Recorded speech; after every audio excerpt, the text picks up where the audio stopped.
നമസ്തേ. എല്ലാവർക്കും സായി സച്ചരിത പാരായണത്തിലേക്ക് സ്വാഗതം. ഞാൻ ശോഭ നന്ദകുമാർ. ഓം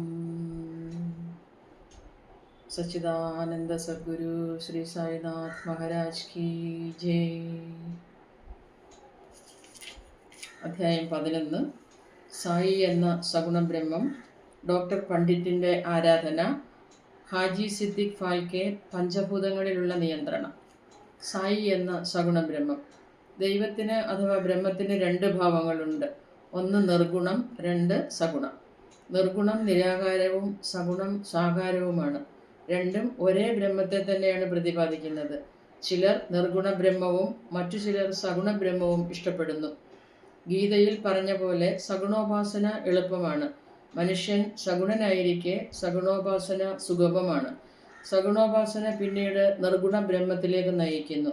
അപ്പോൾ സഗുണോപാസന നടത്തുക. വിഗ്രഹം, പീഠം, അഗ്നി, വെളിച്ചം, സൂര്യൻ, ജലം, ബ്രഹ്മൻ എന്നീ 7 ഉപാധികളാണ് സഗുണോപാസനയ്ക്കുള്ളത്.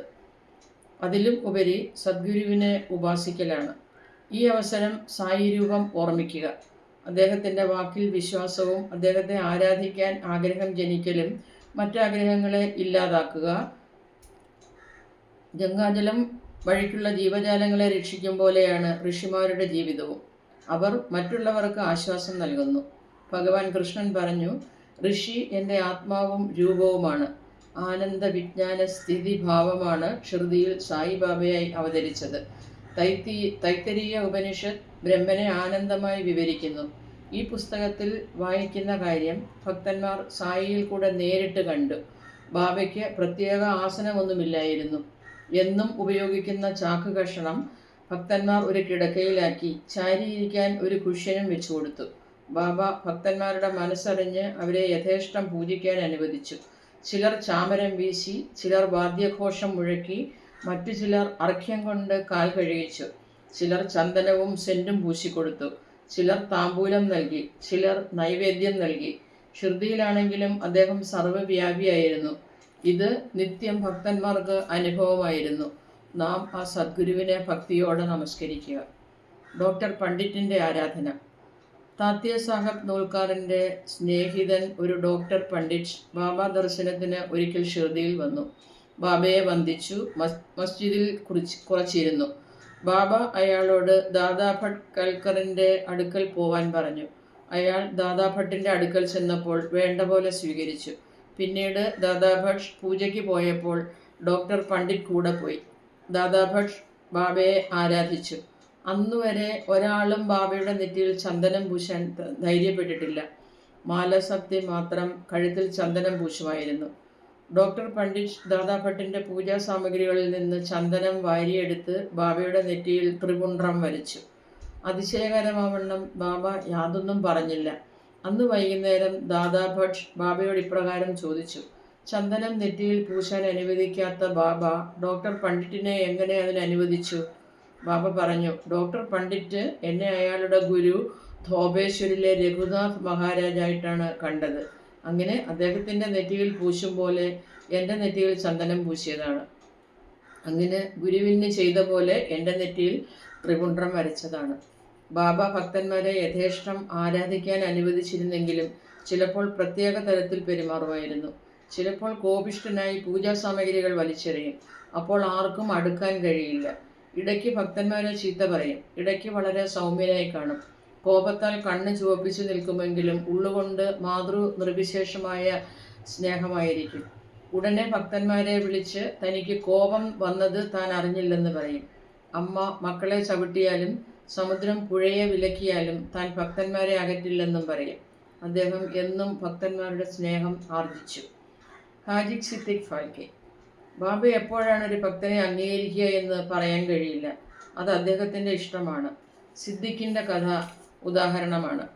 കല്യാണിൽ നിന്ന് സിദ്ദിഖ് ഫാൽക്കെ എന്നൊരാൾ ഹജ്ജ് കർമ്മം കഴിഞ്ഞ് വരുമ്പോൾ ഷിർദിയിൽ വന്നു. അയാൾ ഒരു ചാവടിയിൽ താമസിച്ച് മസ്ജിദിൽ വന്ന് തുറന്ന മുറ്റത്തിരുന്നു. 9 മാസത്തോളം ബാബ അയാളെ അവഗണിച്ച് മസ്ജിദിൽ കയറാൻ അനുവദിച്ചില്ല. ഫാൽക്കെ വളരെ ദുഃഖിതനായി. എന്തു ചെയ്യണമെന്നറിയാതെയായി. ആരോ അയാളോട് നിരാശനാവേണ്ടെന്നും മാധവറാവു ദേശ്പാണ്ഡെ, അതായത് ശ്യാമ, മുഖാന്തരം ബാബയെ സമീപിക്കാമെന്നും പറഞ്ഞു. ശിവനെ നന്ദി മുഖാന്തരം സമീപിക്കാവുന്ന പോലെ ബാബയെയും ശ്യാമ മുഖാന്തരം സമീപിക്കാമെന്നവർ പറഞ്ഞു കൊടുത്തു. ഫാൽക്കെ അതനുസരിച്ച് ശ്യാമയോട് ഇടപെടാൻ അപേക്ഷിച്ചു. ശ്യാമ സംവദിച്ച് സൗകര്യം കിട്ടിയപ്പോൾ ബാബയോട് ഇപ്രകാരം അയാളെ പറ്റി പറഞ്ഞു. ബാബ, എന്താണ് ആ വയസ്സൻ ഹാജിയെ മസ്ജിദിൽ വരാൻ സമ്മതിക്കാത്തത്? പലരും അവിടുത്തെ കണ്ടു പോകുന്നില്ലേ? ഒന്ന് അയാളെ അനുഗ്രഹിച്ചുകൂടെ? ബാബ പറഞ്ഞു, ശ്യാമ, നീ ഇതൊക്കെ മനസ്സിലാക്കാൻ വളരെ ചെറുപ്പമാണ്. അള്ളാഹ് എന്നെ അനുവദിക്കുന്നില്ല. ഞാൻ എന്തു ചെയ്യും? അള്ളാഹ്വിൻ്റെ അനുമതിയില്ലാതെ ആർക്ക് ഈ മസ്ജിദിൽ കയറാനാവും? അയാളോട് ചോദിക്കേ, അയാൾ ബാർവി കിണറിൻ്റെ അടുക്കലുള്ള ഇടുങ്ങിയ വഴിയിൽ വരുമോ എന്ന്. ശ്യാമ പോയി വരാമെന്ന മറുപടിയും കൊണ്ട് മടങ്ങിയെത്തി. വീണ്ടും ബാബ പറഞ്ഞു, അയാളോട് എനിക്ക് 4 ഗഡുക്കളായി 40,000 ഉറുപ്പിക തരുമോ എന്ന് ചോദിക്കേ. ശ്യാമ പോയി മടങ്ങി വന്നു. അയാൾ 40 ലക്ഷം രൂപ തരുവാനും തയ്യാറാണ്. ബാബ ശ്യാമയോട് വീണ്ടും പറഞ്ഞു, നാം ഒരാടിനെ മസ്ജിദിൽ വെച്ച് അറുക്കാൻ പോകുന്നു. അയാളോട് ചോദിക്ക്, അയാൾക്ക് ഇറച്ചിയോ കരളോ മണിയോ എന്താണ് ഇഷ്ടമെന്ന്. ശ്യാമ മടങ്ങി വന്ന് പറഞ്ഞു, ഹാജിക്ക് ബാബയുടെ പാത്രത്തിൽ നിന്ന് എന്തെങ്കിലും ലേശം കിട്ടിയാൽ മതി എന്ന്. ഇത് കേൾക്കേണ്ട താമസം ബാബ ആവേശഭരിതനായി പാത്രങ്ങളെല്ലാം തട്ടി നീക്കി ഹാജിയുടെ അടുത്ത് ചെന്ന് അയാളെ പിടിച്ചെഴുന്നേൽപ്പിച്ച് പറഞ്ഞു, നീ എന്തിനാണ് വലിയ ആളും വലിയ ഹാജിയും യോഗ്യനുമാണെന്ന് അഹങ്കരിച്ചത്? ഖുറാനിൽ ഇതാണോ പറഞ്ഞത്? നീ മെക്കയിൽ പോയതിനാൽ വലിയ ആളായെന്ന് വിചാരിക്കുകയാണല്ലേ? നീ എന്നെ അറിയില്ല എന്നിങ്ങനെ ചീത്ത പറഞ്ഞു. ഹാജി അന്തം വിട്ടുപോയി. ബാബ മസ്ജിദിൽ മടങ്ങി വന്ന് കുറച്ച് മാങ്ങ വാങ്ങി ഹാജിക്ക് അയച്ചു കൊടുത്തു. ബാബ വീണ്ടും ഹാജിയുടെ അടുക്കലേക്ക് ചെന്ന് സ്വന്തം പോക്കറ്റിൽ നിന്ന് 55 ഉറുപ്പിക എടുത്ത് ഹാജിയുടെ കയ്യിൽ കൊടുത്തു. അതിൽ പിന്നെ ബാബയ്ക്ക് ഹാജിയെ ഇഷ്ടമായി. ബാബ ഭക്ഷണത്തിന് വിളിച്ചു. പിന്നെ ഹാജി ഇഷ്ടപ്രകാരം മസ്ജിദിൽ വരാൻ തുടങ്ങി. ഇടയ്ക്ക് ബാബ അയാൾക്ക് പണം കൊടുക്കും. അങ്ങനെ ഹാജി ബാബയുടെ ദർബാറിലെ ഒരംഗമായി തീർന്നു. ബാബയ്ക്ക് പഞ്ചഭൂതങ്ങളിലുള്ള നിയന്ത്രണം. ബാബയ്ക്ക് പഞ്ചഭൂതങ്ങളിലുള്ള നിയന്ത്രണത്തിന് 2 ഉദാഹരണങ്ങൾ പറഞ്ഞ് ഈ അധ്യായം അവസാനിപ്പിക്കാം. 1. ഒരു വൈകുന്നേരം ഷിർദിയിൽ വൻപിച്ച കൊടുങ്കാറ്റുണ്ടായി. ആകാശം കാർമേഘം കൊണ്ട് ഇരുളടഞ്ഞു. ഭയങ്കരമായ കാറ്റും മിന്നലും ഇടിയും ഘോരമഴയും ഉണ്ടായി. കുറച്ചു സമയം കൊണ്ട് അവിടം മുഴുവൻ ജലപ്രളയമായി. എല്ലാ ജീവജാലങ്ങളും മനുഷ്യരും ഭയന്ന് മസ്ജിദിൽ അഭയം പ്രാപിച്ചു. ഷിർദിയിൽ പല ദേവന്മാരും ഉള്ളവർ അവരെ സഹായിച്ചില്ല. അവരെല്ലാം ബാബയോട് കൊടുങ്കാറ്റും മഴയും ശമിപ്പിക്കാൻ പ്രാർത്ഥിച്ചു. ബാബ മസ്ജിദിന് പുറത്തു വന്ന് കൊടുങ്കാറ്റിനോട് ഇടിവെട്ടും പോലെ കൽപ്പിച്ചു, നിർത്ത്, നിന്റെ കോപം അടങ്ങ്. നിമിഷനേരം കൊണ്ട് കൊടുങ്കാറ്റും മഴയും നിലച്ചു. ചന്ദ്രൻ ആകാശത്തിൽ ഉദിച്ചു. ജനങ്ങൾ സന്തുഷ്ടരായി. 2. മറ്റൊരവസരത്തിൽ ഉച്ചയ്ക്ക് ധ്വനി ആളിക്കത്താൻ തുടങ്ങി. ജ്വാല മേൽപ്പുര വരെ എത്തി. മസ്ജിദിലിരിക്കുന്നവർക്ക് എന്തു വേണമെന്നറിയാതെയായി. അവർ ബാബയോട് പറയാനോ വെള്ളം ഒഴിക്കാനോ എന്തെങ്കിലും ചെയ്യാനോ ധൈര്യപ്പെട്ടില്ല. ബാബ ഉടനെ സംഗതി അറിഞ്ഞു. അദ്ദേഹം വടി സബ്ക എടുത്ത് തൂണിൽ തട്ടി പറഞ്ഞു, താഴോട്ട്, ശാന്തം എന്ന്. ഓരോ തട്ട് വടികൊണ്ടടിക്കുമ്പോൾ തീനാളം താണ് നിമിഷങ്ങൾ കൊണ്ട് തീയടങ്ങി സാധാരണ മട്ടിലായി. ഇതാണ് സായി എന്ന അവതാരം. ആർ സാഷ്ടാംഗം നമസ്കരിച്ച് ആത്മാർപ്പണം ചെയ്യുന്നുവോ അവരെ അദ്ദേഹം അനുഗ്രഹിക്കും. ഈ അധ്യായത്തിലെ കഥകൾ യാതൊരാൾ വിശ്വാസത്തോടും ഭക്തിയോടും ദിവസം തോറും വായിക്കുന്നുവോ അവർ എല്ലാ ആപത്തിൽ നിന്നും രക്ഷപ്പെടും. അതുമാത്രമല്ല, സായി പ്രേമം തെളിഞ്ഞ് ദൈവ സാക്ഷാത്കാരം അനുഭവിക്കും. എല്ലാ ആഗ്രഹങ്ങളും നിറവേറും. പിന്നീട് ആഗ്രഹങ്ങളില്ലാതായി പരമാത്മാവിൽ ലയിക്കുകയും ചെയ്യും. ശ്രീ സായിയെ നമിക്കുവിൻ.